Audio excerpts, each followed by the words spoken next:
बेरबई गांधी स्मृतिपीठ सेवा संघ स्मारकी समारोह। यात्रा जनक महात्मा गांधी 1938 मसीह डेलांग ब्लॉक बेरबई ठारे मार्च 25 रु 31 पर्यंत सप्ताहव्यापी कार्यक्रम करथिले। सही स्मृति को उज्जीवित करी प्रतिवर्ष गांधी स्मारकी समिति पक्षरु बेरबई गांधी स्मृतिपीठ ठारे गांधी सेवा संघ स्मारकी समारोह पालित होई आसुछि। एही अवसर में चलित वर्ष सेवा संघ समारोह रविवार पूर्वाह्न आयोजित हो आयोजित आज समारोह को विशिष्ट गांधीवादी प्रहलाद कुमार सिंह उद्घाटन करथिबा बेले मुख्य अतिथि भावे पिपिली विधायक आश्रित पटनायक जोग देथिले। समितिर सभापति कुंतला कुमारी पौरोहित्य अनुष्ठित एही समारोह में स्तंभकार तथा लेखक गौरांग चरण परिडा, सूचना और लोक संपर्क उपनिर्देशक संतोष कुमार सेठी प्रमुख जोग देथिले। गांधी को जीवनी आदर्श और कर्म प्रेरणादायिता चिर अमर। गांधी को जीवनी आदर्श और कर्म प्रवणता चिर अमर।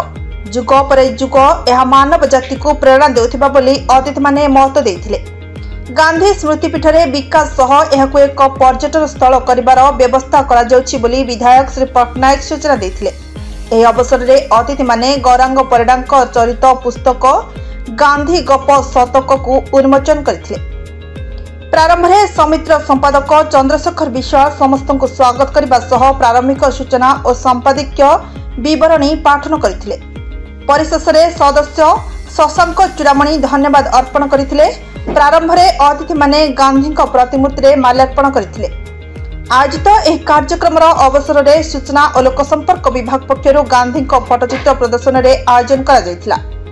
खदी वस्त्र प्रदर्शन सह विक्रय और गौरांग परिडांक गांधी प्रकाशित पुस्तक प्रदर्शन करा।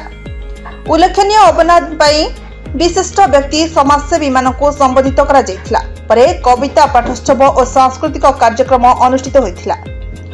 अन्यमानक मध्य सदस्य सर्वेश्वर बरई, संतोष विशाल, भागीरथी परिडा, अमरेन्द्र बारिक, अभयचरण साहू, अना मल्लिक, द्वितीकृष्ण राउतराय प्रमुख जोगदे कार्यक्रम परिचालन में सहयोग करथिले। पुरीरू मनोज बलियार सिंह रिपोर्ट, नारद न्यूज ओडिया।